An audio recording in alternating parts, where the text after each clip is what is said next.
ના ઈદગાહ કસ્બામાં ઈદની સૌપ્રથમ અનોખી ઉજવણી। ઈદ નિમિત્તે હિન્દુ મુસ્લિમ ભાઈચારો કાયમ રહે દુઆ કરવામાં આવી। આજ રોજ અમીરગઢ ઈદગાહમાં ઈદની અનોખી ઉજવણી કરવામાં આવી। હિન્દુ મુસ્લિમ ભાઈચારો કાયમ બની રહે અને સમગ્ર વિશ્વમાં કાયમ શાંતિ અને ચેન બની રહે તેવી દુઆ કરવામાં આવી। મુસ્લિમ બિરાદરો સમગ્ર મહિના દરમિયાન રોજા રાખે છે, નમાજ અદા કરે છે અને ચાંદ જોઈ ઈદની ઉજવણી કરવામાં આવે છે। ત્યારે આજરોજ અમીરગઢ ઈદગાહમાં ઈદ નિમિત્તે હિન્દુ મુસ્લિમ ભાઈચારો વિશ્વમાં કાયમ રહે, દુનિયામાં શાંતિ ચેન અમન બની રહે તેવી દુઆ કરવામાં આવી।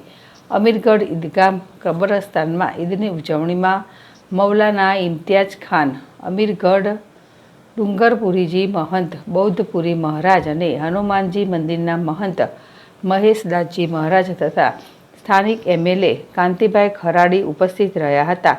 જ્યાં મૌલાના સાહેબે હિન્દુ મહંત બૌદ્ધપુરજી અને મહેશદાસજી તથા એમએલએને મારા પહેરાવી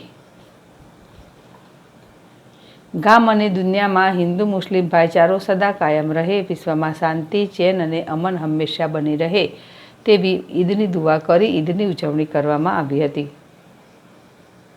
અશોક રાણાવાસિયા, ZSTV, અમીરગઢ।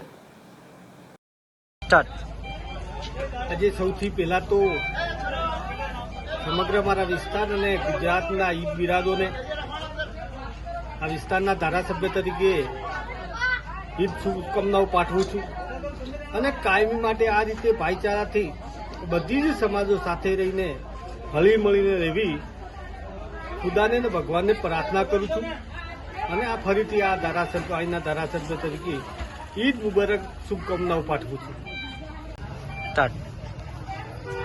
आज हमारे ईद का दिन है। हम लोगों ने सुख शांति के साथ पूरे महीने के रोजे रखे, नमाजें पढ़ी, इसलिए ईद पढ़े और इस मौके पे हमारे गांव मुलों ने दावत दी और बुद्धपुरी जी महाराज जी आए, महेशदा महाराज जी आए, एमएलए साहब आए, बहुत बहुत खुशी हुई और सबके लिए दुआएं की हमारे गांव के अंदर और गांव से पूरे मुल्क में जो है साथ मानी अमन अमान कायम रहे। बस यही हमारी इच्छा और यही हमारी प्रार्थना है।